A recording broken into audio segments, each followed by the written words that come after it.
to episode 2 of Front Seat Gamer. Today is Saturday, March 7th. We recorded our last episode 2 weeks ago, but you haven't heard it yet, unless you've just heard it. Because we're putting them... I think the plan... Shut up. I think the plan is we're putting them both out on the same day.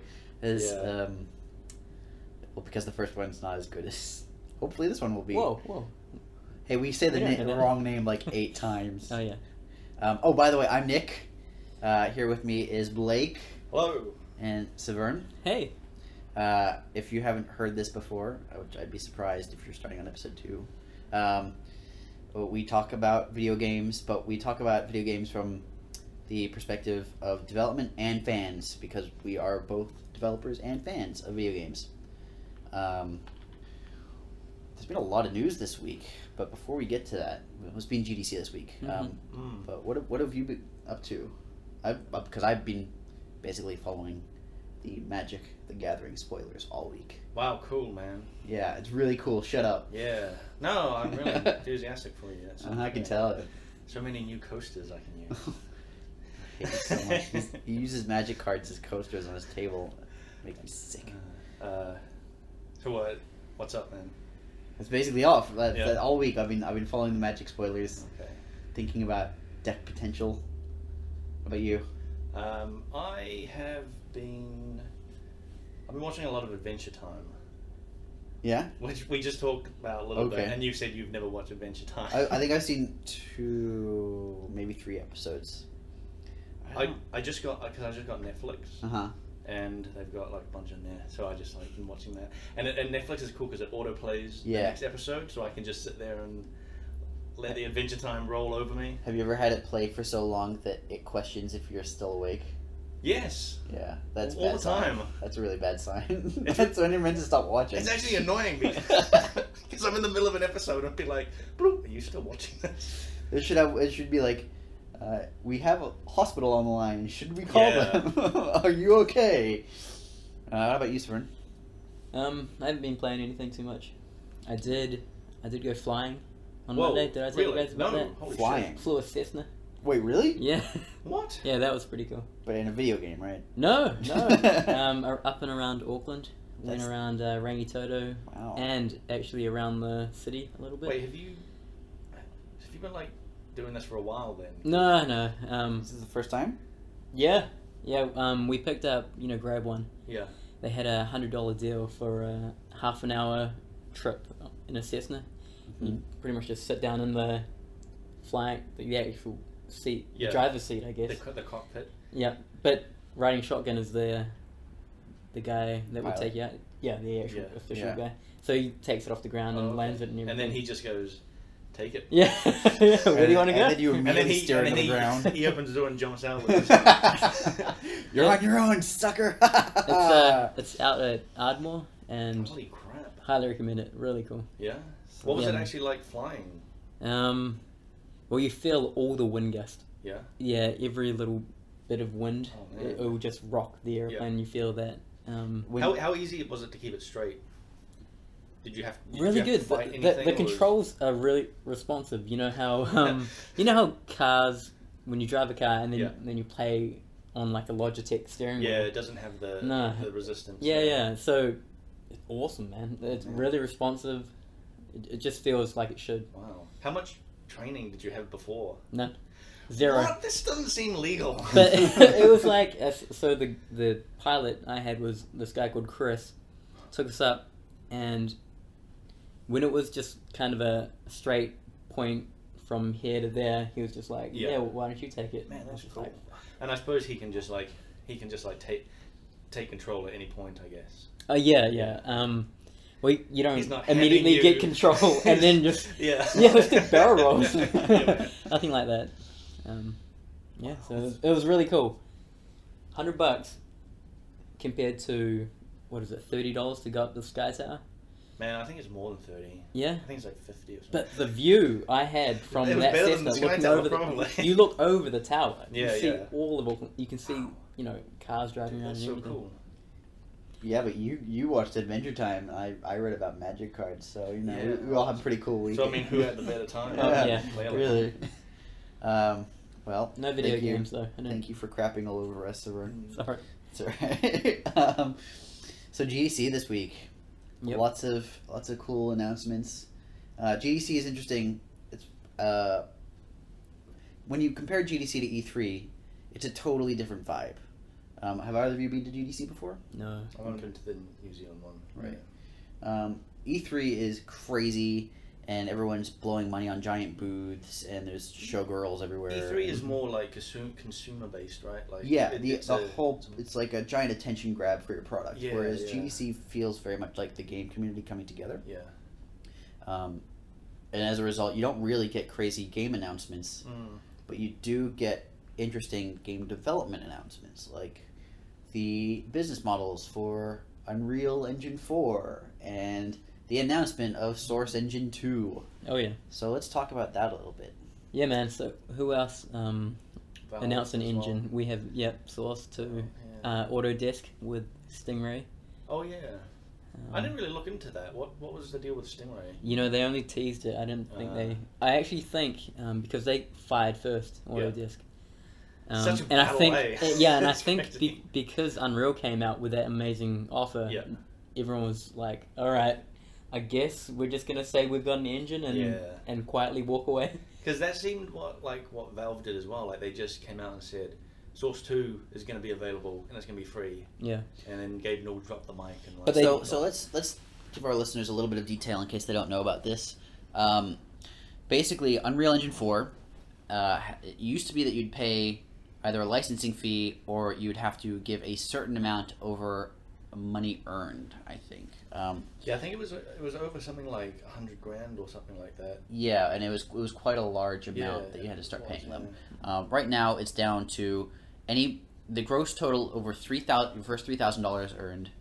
You give the engine team basically 5%, which.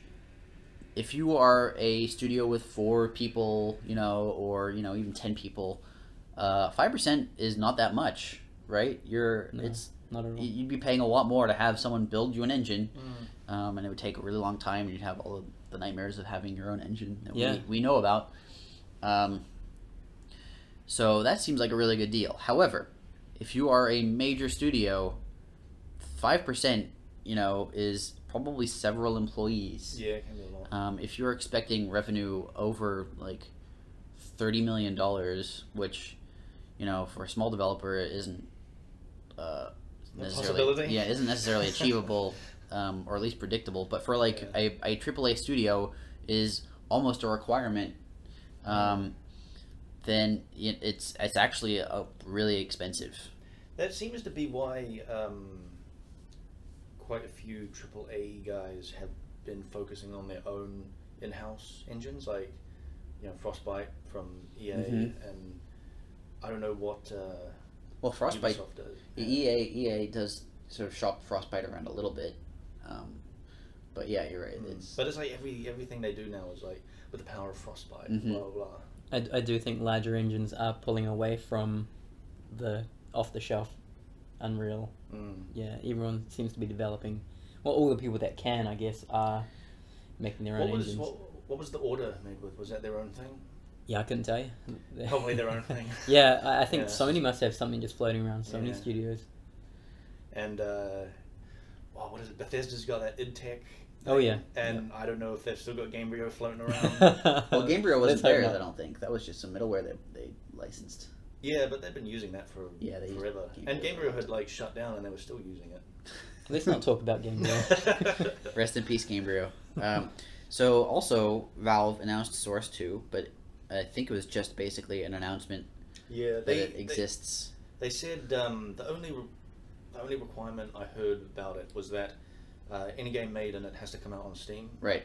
And so Steam takes like 30%. Yes, of your games, let's look at that for a second. Steam takes 30% of each sale, which is a lot more than 5% of each sale.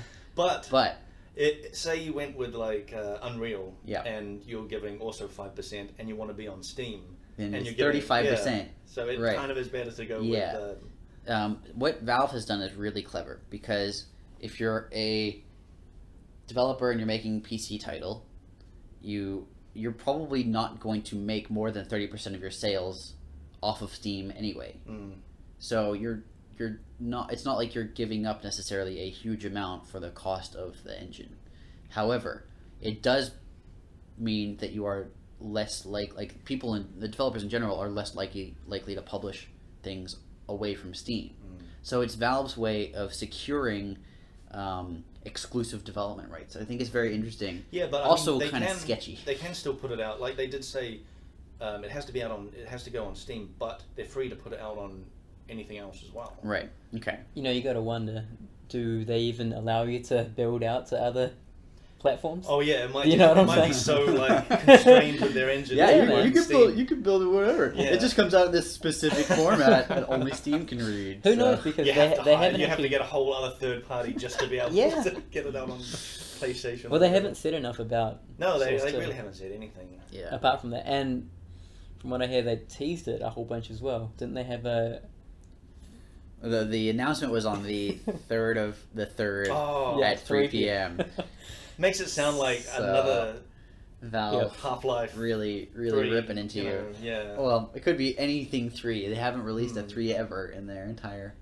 And then Source 2 comes out, and you're like, what? 2.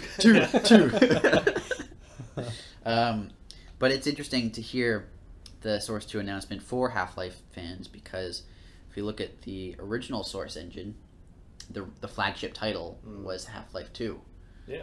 So, and Half-Life 2 was like their way of showing off what the tech could do. I don't know if you remember, but like the E3 where they were showing off the like facial animation technology and the mouth movements of the G-Man talking and the, like the private demos and stuff. They were just showing that stuff off, and that was like their way of hyping up both the engine and Half-Life 3.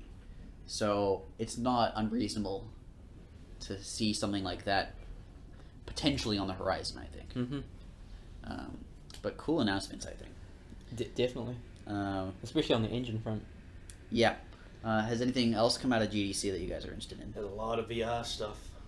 Yeah, I think it's just engine and VR Engines stuff, and VR, really. Yeah. I mean, there've been some good talks as well, but anything about the VR? I haven't seen any talks. Okay. Yeah, so Valve also showed up. Yeah, they've announced their VR thing. Yeah. They're also sort of selling it on Steam, kind of. Not really. Not really, but it's on Steam. Okay. Like it comes up. Yeah, and I've you seen can it click on it, popping up, and you can see all the new stuff that they've got. So they've got that and the Steam box, and they've got and the controller HTC as well. as a manufacturer, right? Yeah. Which is interesting. It looks insane. It seriously looks like something from Ghost in the Shell. Like it's got sensor things all over it. I think your tablet just made a noise. That's Listeners, don't check your phones. It wasn't your phone. Better be. I'm gonna see if I can turn the volume down. So sorry. Yeah, that VR stuff. What do you think about VR? We talked about it a little bit in an unaired episode, the secret episode. Oh yeah, the one that shall not be. I think it's great. I'm like every time they announce, like every company seems to be coming out with their own VR stuff now, but it still is super exciting every time something new is announced. Maybe I'm too cynical. Do you think it's going to be just like the 3D TV? I think it's going to be like 3D TV. Yeah. Because it's going to be. What about like curved TVs though? Oh, it's totally different. Those are different. Those will take off. Curved TVs are the biggest waste of money I've ever seen. I think they're going to be a big deal. I think VR. Yeah, VR is going to be huge. But off the bat, you already have it segmenting where you have game-specific headsets and you'll have augmented reality. Headsets. I like the augmented reality stuff quite a lot. I mean, the HoloLens that we talked about. I think they both serve their purpose. Yeah. And the video game one sounds awesome. That immersion that you'll have since you have it. It seems like Oculus, the first generation, sort of gave you a taste of what it could do, and now everyone seems to be focusing on faster refresh rates, head tracking. It seems like every year they come out with a new version and it's a step better.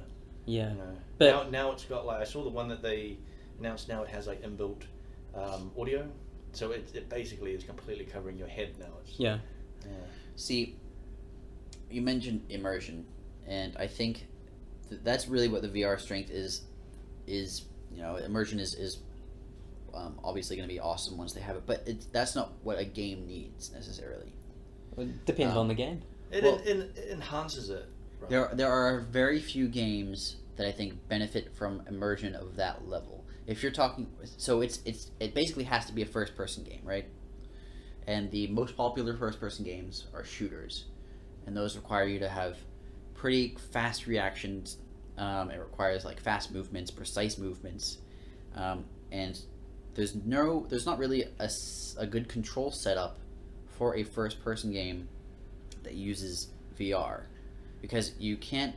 You're either standing up and turning around 360 degrees to shoot stuff, or you're using a mouse and keyboard in addition. Yeah, using a mouse and keyboard is actually kind of like the hardest, because you will lose your finger placement, and then you have to kind of just take off the thing to get them back. Yeah, or even like you're just adding more imprecision because you're moving the mouse to look around, but you're also manually looking around. So there's going to be a weird disconnect between. Well, I mean, I guess the answer is that the mouse would then move the gun around, right? And you would look with your head and then walk. So you're sort of turning your virtual body with the mouse, as opposed to your head and body are separate in the game. See, that to me just sounds disgusting. Like, that doesn't sound like a good experience. So you could like look one way, and you would, and your body's facing another way. Yeah. So my thing, Valve and Sony also have peripherals that know their space in 3D as well as the headset. Oh yeah. So I think when you have shooters and you talk about turning around, the most normal solution that I can think of is you would actually just turn around. Right, which to me is a bad idea. Well, so why? Because you're then like swinging. You're bumping into shit. Yeah, do you remember when the Wii came out and people were breaking their TVs? Yeah. Yeah, this is way worse. Yeah, break a leg.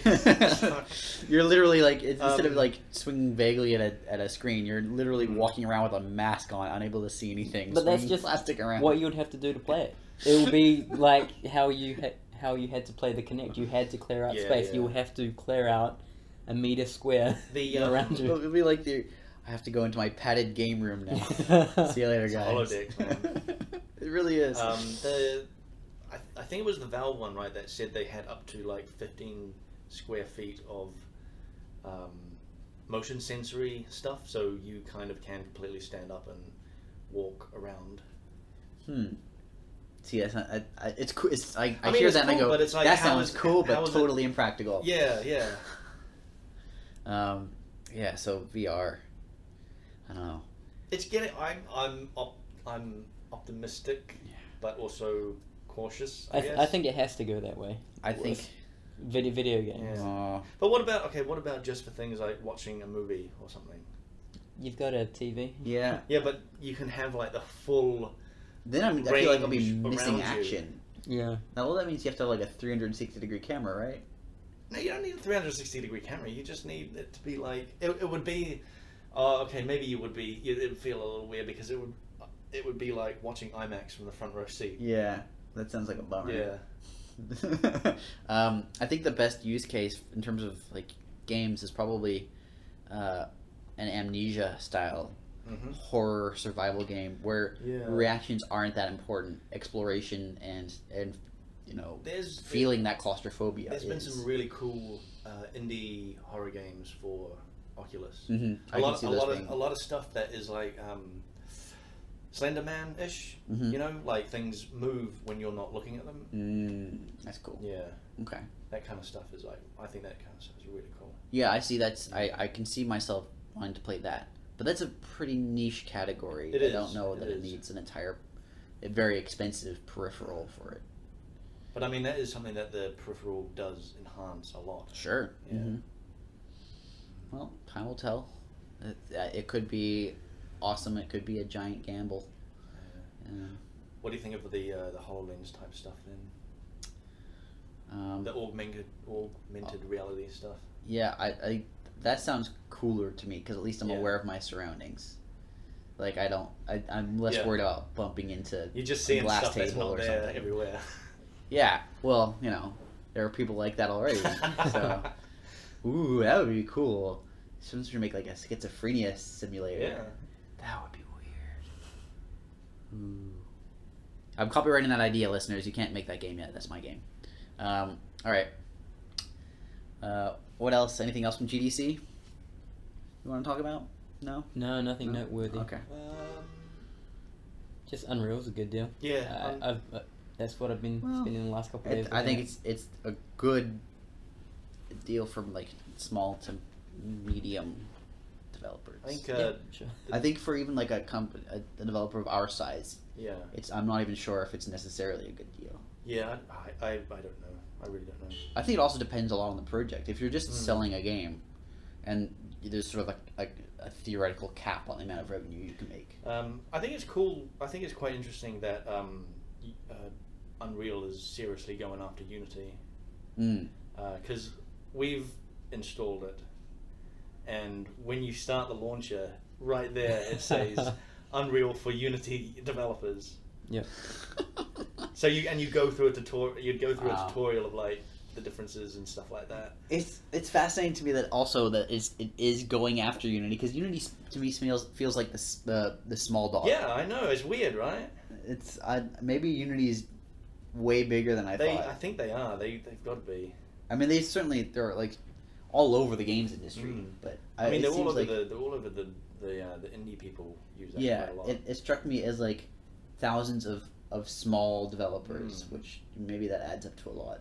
Yeah, thousands of small developers are making more money than one or two giant AAA people. Well, I mean, there are a lot of AAA Unreal games, so I don't know. No Man's Sky, the guys behind No Man's Sky had a bit of a talk at GDC that I looked into. Oh, was it the flying? The space one. Shoot 'em up.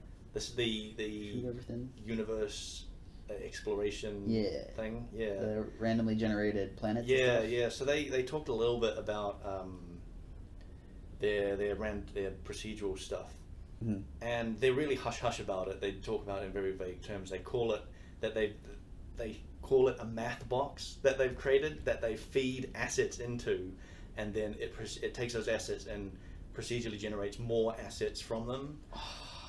And cool. And they were saying that they've got something like 4 quintillion worlds or something ridiculous like that. Sheesh. I love how those guys are creating monsters too. Did you hear about how they're creating monsters and just creatures? They're so there's this huge amount of monsters. Yeah. And they have to find out which ones look good and bad for the game, like which ones that don't work. And so they've actually created something that will actually generate images of weird monsters, and then they'll actually go through manually. Choose the best one. They'll see these weird creatures and be like, that can never exist in this world. Let's take it out. Wow. It sounds. They were talking about too, like the ecology of these planets have really, like they've affected how the creatures look. Like if there's blue plants growing on a planet, some of the herbivores will probably be blue because they're eating these plants. It's like really super weird stuff like that. Neat. I want to play that game. It looks good. If you're No Man's Sky developers, if you're listening, send me your game. Also PS4, play it on. So we have some questions on our Path of Exile off-topic forums. We answered a few last week. We've got some more, or 2 weeks ago, or maybe 5 minutes ago if you just listened to the first episode. Actually, have you been playing any video games or anything this week? Not really. Just still moving. Just still moving house and. Well, have you been playing any games? I started playing Bioshock Infinite. Oh yeah. How's it going? It's really good. It's really, really good. Have you not played that before? No, I started trying to play Bioshock 1, but because I was too excited to play Infinite, and I couldn't. I got like about half an hour into Bioshock 1. I was like, screw this! I'm just going to play it. Now that game's like what, 3 years old now? It's like two, yeah. maybe 3. I think it shows its age in a couple spots. Yeah, it's not. I mean, it's a really beautiful game. Yeah, but the models aren't. I think that's the best way to describe it. It's like seriously beautiful. Yeah. But yeah, the first thing that I noticed that sort of jarred me was I was walking. you get into the city, and you're walking around, and nobody's attacking you. It's not up to the first-person shooter part yet. And every probably third or fourth person you see has the exact same head. Yeah. Yeah. Which is fine when you're shooting them. Yeah. But when you're in that almost like RPG-ish type phase, it's a little jarring. Yeah. Yeah. Yeah. I mean, also the faces are fine. Yeah, they're okay. I mean, they're not. Yeah. You look at the face and you go, they're okay. Yeah, that's fine. Yeah. But the thing is, it's a shooter first, and a RPG-ish thing second. Yeah. You know, so you don't care about. I mean, who cares what faces look like in Quake or whatever when you're just shooting people.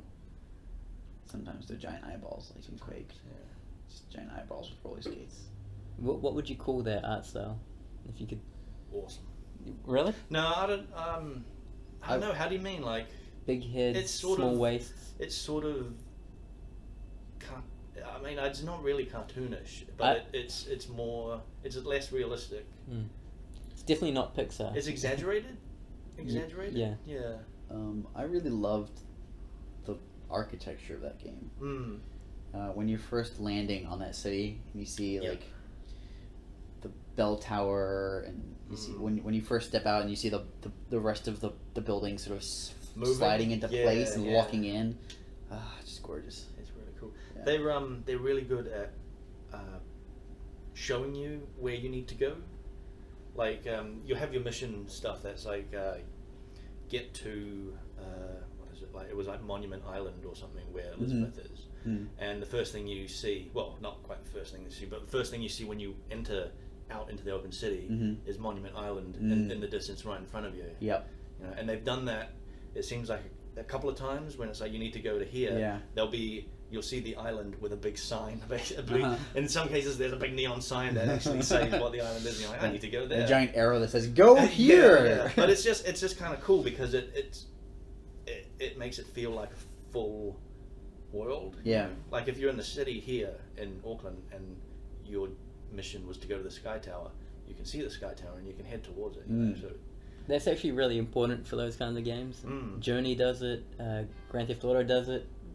And there are ways for that reason, like you know where you are in that environment. Yeah, landmarks are important. It's not just like corridor, or like room, or whatever. And I remember seeing that first in Left 4 Dead, of all things, in that No Mercy mission.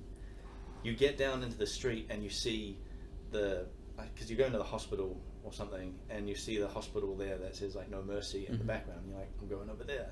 Okay. Yeah. How far through Bioshock Infinite are you? I'm not up to the crazy everything's burning down part.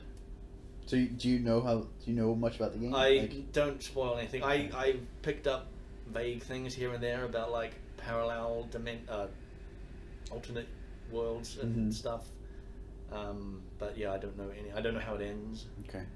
So I've done a pretty good job of avoiding spoilers for the last 2 years. Good. Yeah. It's a great game, and it should remain unspoiled until you finish it. How about you? Playing anything? No, you've just been not really. Flying planes. No, Real planes. Well, I've been preoccupied with Unreal, checking that out. Have you opened it up? Yeah. I loaded up the shooter template on it. Oh yeah. And I was kind of stoked they will just build out to. I selected mobile platform just to build out, just to see how it would treat this amazingly gorgeous environment. Yeah. Does it really well. Even put little joysticks on the screen. Man. I like that. Like I only started it up today actually, and I was surprised that it had those templates. Oh yeah. And I was like, shit, this is just so much easier than when I used it like probably 5 years ago. Yeah. It just opened you up into a UI with all this stuff, and it's like go at it. I was thinking, you could use Unreal not only as a game engine. You could start making animations in there and using that as your rendering package. Yeah, for free. You kind of could. That's a godsend, especially with your powerful desktop home Well, PCs. when they show off stuff, isn't that what they do? It's like it's all running in game, but it is like a kind of like a pre-rendered thing. Yeah. Like I just don't see any reason why you'd want to render stuff out of Maya now when you can iterate really quickly in Unreal.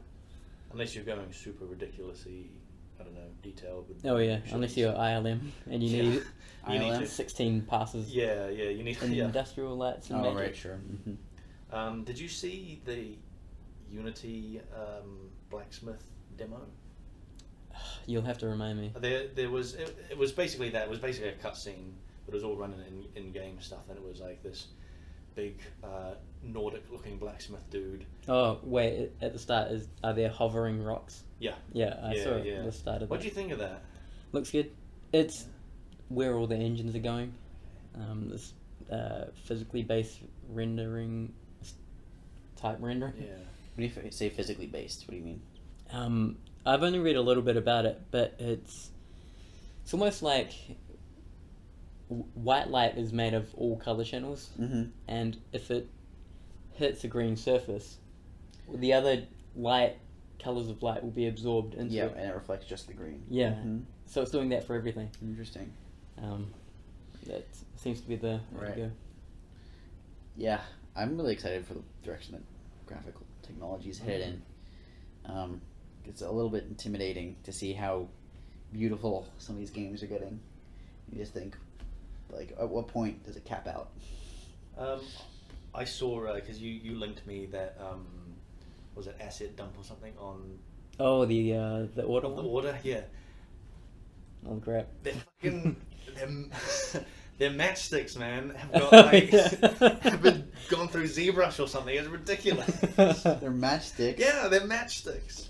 They sculpt the cuts in the matchsticks. Wow, it's unbelievable. But because I haven't played it, but I've heard that you can pick up everything and do a full 360 thing of it. So I guess that's why they've gone into that ridiculous level, right? Yeah, that game, they just want you to look at things. So one mechanic is this object will shine in the distance. You'll walk up to it, press triangle to pick it up, or whatever button it is. Your character will pick it up, and you'll just turn his wrist around and you'll look around this object. Like L.A. Noire. Yeah, very similar. Glad to see that's coming back. That tech's coming back.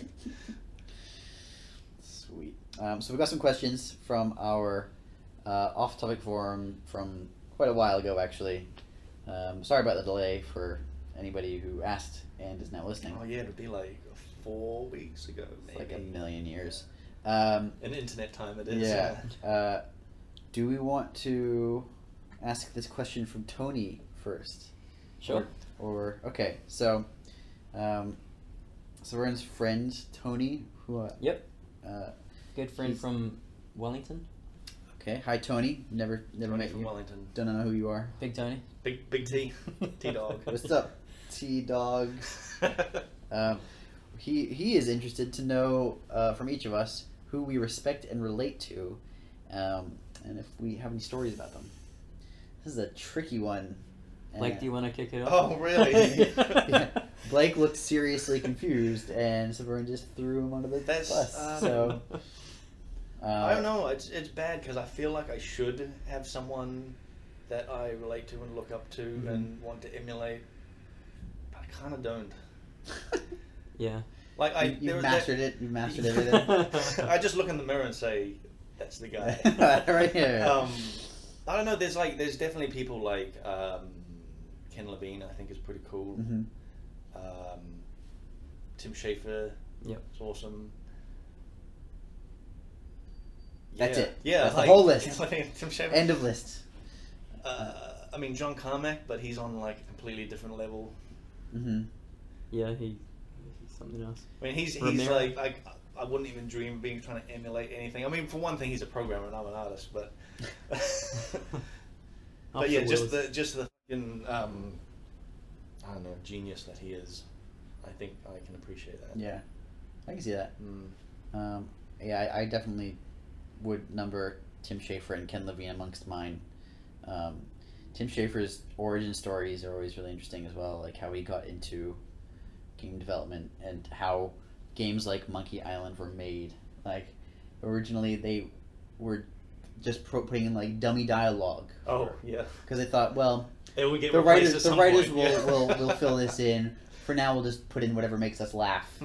And then at some point, the game director was like, "Yep, this all looks good. This is what's going in." And he's like, "What?" Are you sure? So I just enjoy. I like the Double Fine's.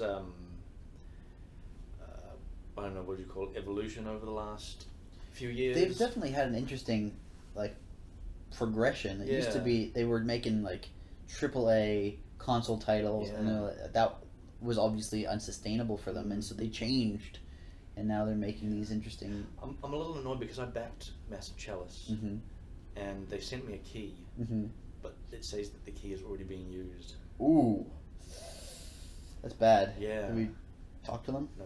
Tim, if you're listening. Because partly my fault, because I completely forgot that I backed them, and then they sent me a key months ago. So and now that key is invalid or whatever. Right, but it does say somebody is using it. Okay, you can't email them. Or no, I totally can, but it's just I waited so long, to try and activate it. You're a bad supporter. I don't know. Yeah. Yeah. Well, they got my money. Well, fair enough. Yeah, great supporter. Give them free money. Yeah. You don't even have to play the game. How about you, Soren? It's really, really hard for me to put my finger on any one person. Rockstar? They're legends. Is there actually anyone from Rockstar? There are two guys who run Rockstar. Yeah. And they act like I think Rockstars. Dan Houser is one of them. I think they're called the Houser brothers. Oh, wow. But they rarely come out into the public light or anything. Okay. They're kind of behind the doors. I've heard they're jerks. Yeah? That's all I've heard. Are you just basing it on the kind of games they make? No, from stories about employees who had left because they threw phones at them and stuff. Oh my god. Well, that doesn't sound fun. But they make good games, so I feel conflicted. Yeah, respect and relate to is a really hard one. Yeah. I respect most people in the video games industry. Relate to, I don't know them well enough to call. Yeah. I mean, the games industry is it's tough because obviously it sucks to stereotype people, but we're all nerds. Introverted nerds. Yeah. You don't really see the game gatherings, and they're always kind of neat, but you don't really meet a lot of the game development people ordinarily. Yeah, that's why there's big very few big names. Yeah. Type of gatherings. Sid Meier, he's one I admire. I admire Sid Meier. Ooh. Ooh. I'll be here all week, folks. All right, so good question, Tony. Kept us stumped. Well, let's ask a forum question because we've been holding on to these since a trillion years ago. So Dirk Austin asks, "What's your favorite class?" I'm assuming this is a Path of Exile specific question. What's your favorite class? What's your favorite game? And what other game genres do you like? I'll get us started. Favorite class? I like Templar. He's an old man with no pants. And that's my thing. No, I just like the Templar because you can make some pretty strength intelligence. Yeah, I just like chainmail as a thing. He's got good legs. Yeah. You like those legs? He's got a pretty cool dance. He does some. Yeah, I haven't seen his dance actually. Really? Oh, yeah, it's really great. They're all great, I'm sure. There's actually a techno cut on YouTube somewhere. Yeah, there is. That's right. With strobe lights. That's incredible. Check that one out. My favorite game. Ooh, I think my. Path of Exile. May have heard of it. It's a little game called Path of Exile. No, I think one of them is probably Day of the Tentacle because I like the wacky adventure. That was was it Tim Schafer? That was Tim Schafer. Yeah. Another one might be Super Wario Land on Game Boy. Whoa, on Game Boy. Yeah, it was a really, really good platformer with interesting mechanics and this whole treasure system that added an extra layer of depth. You beat the game, and then spoilers from a game in 1992. A genie takes all of your money and buys you a house. Wow. And but the amount of money it's like the total number of coins you collected through the entire game plus any treasure you've uncovered, and you maybe, if you're playing a normal playthrough, you uncover maybe 2 pieces of treasure by accident, and then you realize, oh, there's like 30 others, and they each have like different challenges, and it's all like a whole layer of puzzles on almost every level of the game. This is awesome. So that game ruled. If you can find Wario Land, you play the hell out of Wario Land. There's no other Wario games, right? Like, I mean, there's WarioWare. So there were 2 or 3 other Wario Game Boy games. Oh, okay. That weren't as good in my opinion. But like since Game Boy, like there's been no. Yeah, he's sort of WarioWare is basically being his flagship. Like I would totally play a Mario game if you're Wario. Well, that's basically what it was. Right. It was That game was weird though because you were trying to rescue Mario, who had been. There's no No, Peach. wait, let me think. Maybe you were. No, that's right. You were trying to rescue Peach. You were trying to rescue Peach from Mario, who had been encased in a statue by some evil woman who had an evil genie, and then you shatter her statue or whatever, and maybe, jeez, it's been so long. No, maybe you just are rescuing the statue of Peach, and Mario comes by with a helicopter and picks it up. It's amazing. God, I love that game so much. Other game genres do I like? I'll play pretty much anything, except I'm not a huge fan of like realistic racing games or sports games. I'm not a fan of sports games, but I'll jump in a Gran Turismo. Mm-hmm. Yeah, that bores me. I get super bored playing Gran Turismo. You get those like endurance. Yeah. Like 230 laps in a Yaris, and like I don't want to do that. So those bum me out. There are better kinds of cars you can drive. No, I don't think so. On better tracks. No, I don't think so. I'm pretty sure it's just the Yaris, the oval loop, and the Yaris. That's the game. How about you, Steven? I'm favorite class, probably the hunter. The Ranger. The Ranger. Fun fact. Early on in at Grinding Gear, she was called the Hunter. Mm-hmm. That was too close to Warcraft, wasn't it? I couldn't tell you. I don't play World of Warcraft. Well, there's a hunter. There's a hunter in World of Warcraft. For a couple of reasons. It was the first character I'd worked on at Grinding Gear. Oh yeah. Like retopologized. When you say retopologized, do you mean you moved some polygons around? I did move polygons. Okay. How many? I think she weighs in about 3,000 triangles. Triangles is a unit of measurement we use just to grinding your games. Yeah. So, yeah, for that reason, and bow. Sort of the same reason. Because that's my favorite class as well. And I like the bow stuff. I like a good bow. Mm-hmm. Yeah. Favorite game? Blake knows. Everyone at the office knows. I think. Here we go. It would be Grand Theft Auto, easy. No way. Yep. I thought you were going to say Saints Row. Easily. Which Grand Theft Auto? The latest one, 5. 5. 5 is really good. I was not a big Grand Theft Auto fan until I played 5. So they pushed the PC date back again. No! Yeah.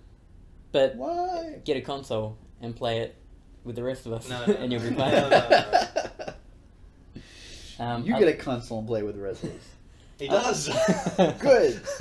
Can I borrow it? And other game genres, I guess I like Street Fighter. No, I'm not great at Street Fighter. So fighting games, or specifically Street Fighter. Yeah, I love those competitive elements about it. Evo is a really awesome tournament that happens each year. It's incredible. Yeah, I knew some guys who were really into the competitive Street Fighter scene, and I hadn't really thought about the tactical elements of a fighting game like that before. But the way you think of the screen as verticals and horizontals. Yep. Oh, and like zone control through that, and like no, you can't. That's another level. There's another level being far beyond me. It's really interesting. You think, Ryu has really great vertical control because he can do the Hadouken so regularly, and it's easy to control. Whereas Guile, because of his whatever charged throwing thing, it takes a little longer. Yeah, it's like boom. Oh man. Can you tell I never really got into Street Fighter? His charge throwing thing. his horizontal isn't as strong, and then you've got the people who don't even have like good horizontal projectiles, and then but they've got great vertical control, and so you have to just close the gap and stop them from moving and stuff. So, but I think fighting games for me was more of a nostalgic thing. Okay. Me and my brothers used to play fighting games all the time. Did you go through a Tekken phase? No, never Tekken. Really? Actually, Yeah, it was mainly Tekken.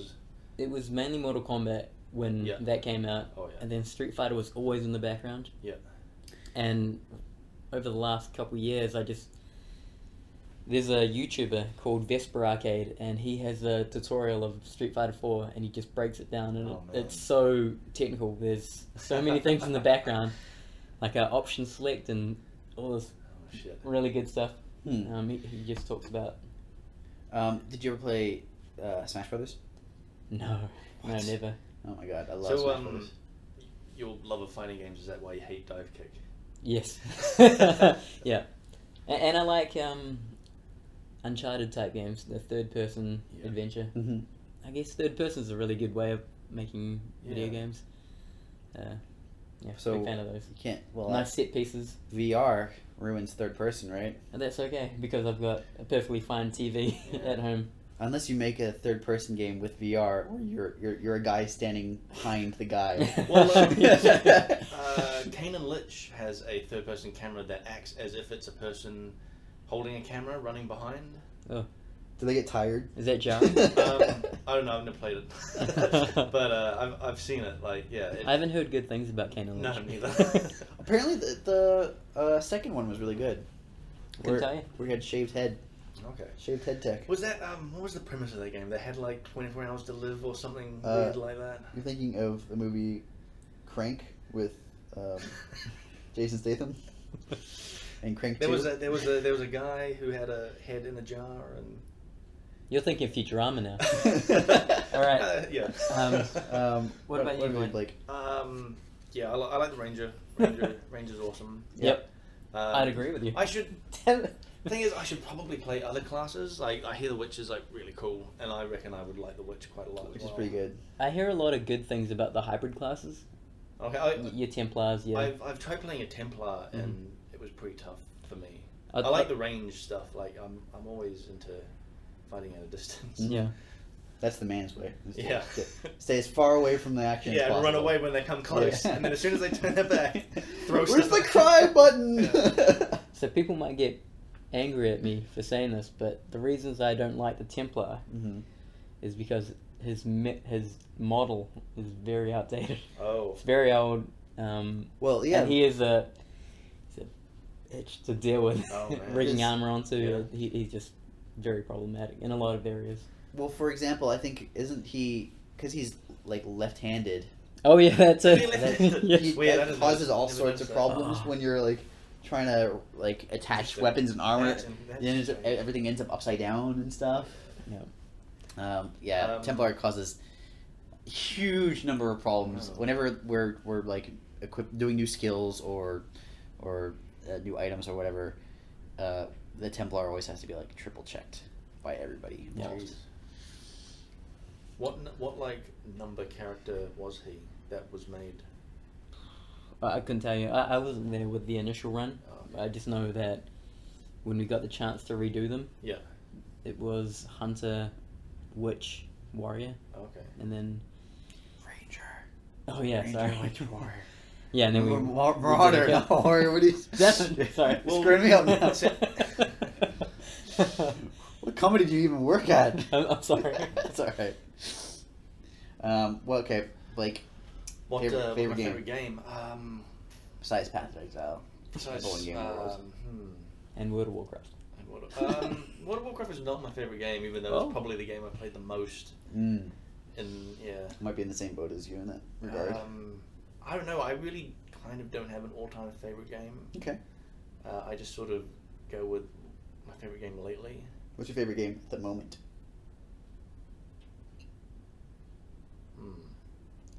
Hearthstone. What's that Blizzard one? That Heroes of the Storm. Heroes of the Storm. Any good? That's good. It's not my favorite though. I think lately, this is a bit of a weird one, but there's this game called Sunless Sea. It's an indie game. It was Kickstarter. It just came out. I bought into it when it was early access.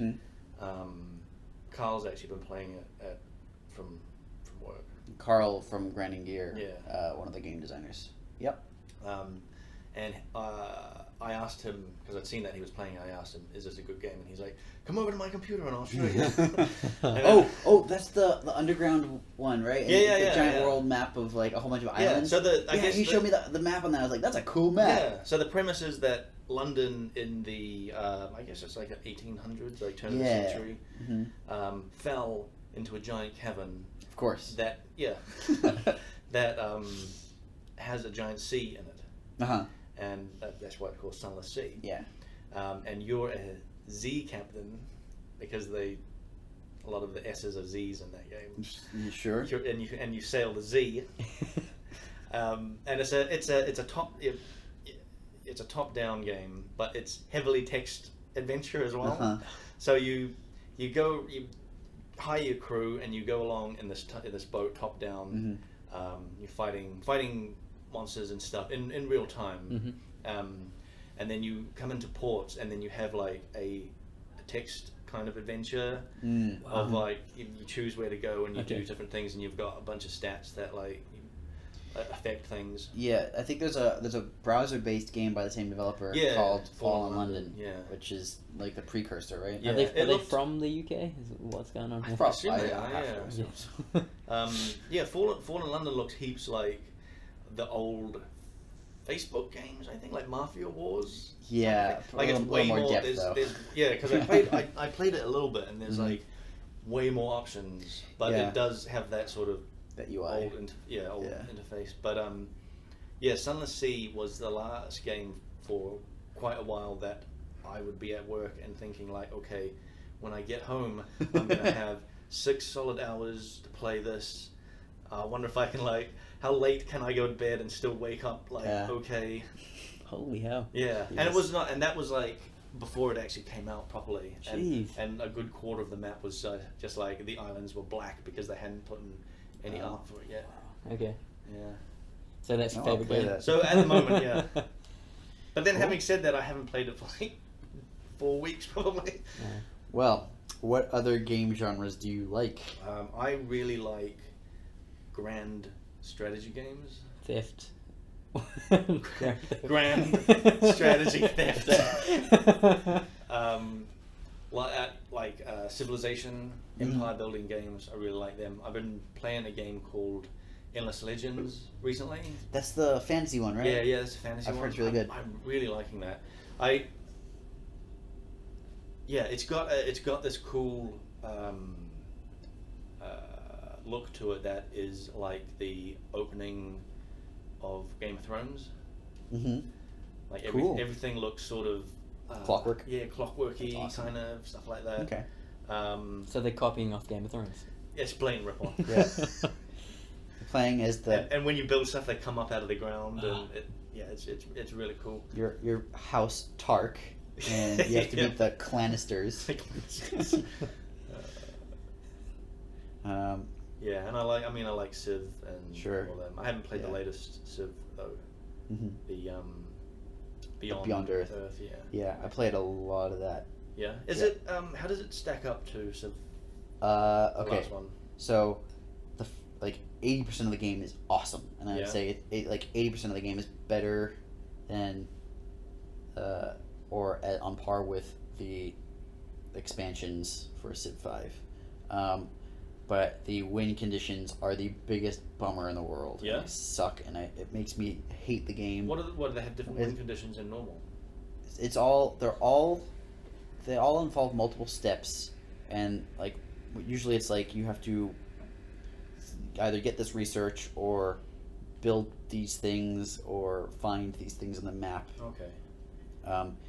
And that'll be one step, and then the other step is you have to like get X number of resources, and then like the last step will always be after you built a thing, you have to wait 20 turns, you have to spend the next 20 turns pulling guys out of this giant portal and finding them houses to live in. Weird. And, or like sending dudes into the portal but you can only send one per turn, and you need to send 20 of them. It's always like a minimum of 20 turns until you can win. Man. And it sucks because it just like you can play the perfect game and then there's this stupid like arbitrary 20 turn set limit where you can't beat the game any faster. Yeah. And at that point it's just like, okay, all of the other civilizations, if they're playing smart, will be like, you are now the focus of our aggression. Yeah, that kind of sucks because you could have had like an awesome alliance with everyone. Yeah. And I mean, the actual last thing, they're like, oh, the actual AI doesn't all turn on you as a result of that. But in a competitive game, it announces to everybody, and so why wouldn't you, right? It means there's literally a clock on the board. Does it still have the classic win conditions? Like you can just like take over like. Oh yeah, you can still kill everybody. Yeah, and I think there's even. So you can just play that way and like turn off all those other win conditions. Yes, you can. Because when I play Civ, I don't do it with a time-based thing because I usually just go domination or like you take over a certain percentage of the map. Yep. Or you just kill everyone, or you ally with everyone, which I can never do anyway. Okay. Yeah. Well, that would probably make the game better. There you go. I'm hoping they do an expansion that sort of fixes the. There's no like intelligent aliens in it, right?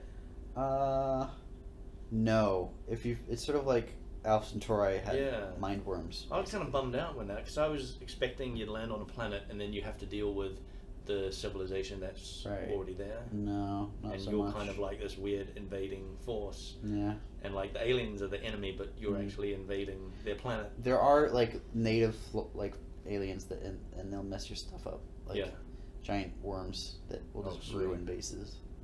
Sandworms. Yeah, they really are like sandworms. Cool. Yeah. Well, that's all we have time for. So this was episode 2 of Front Seat Gamer. I almost forgot the name again. If you want to email us some questions, we can be reached at frontseatquestions@gmail.com or tweet at us at frontseatcast on Twitter. Thank you so much for listening. We'll be back maybe in a week. So. Hopefully. And see you then. All right, cool. See ya. We love you. I don't.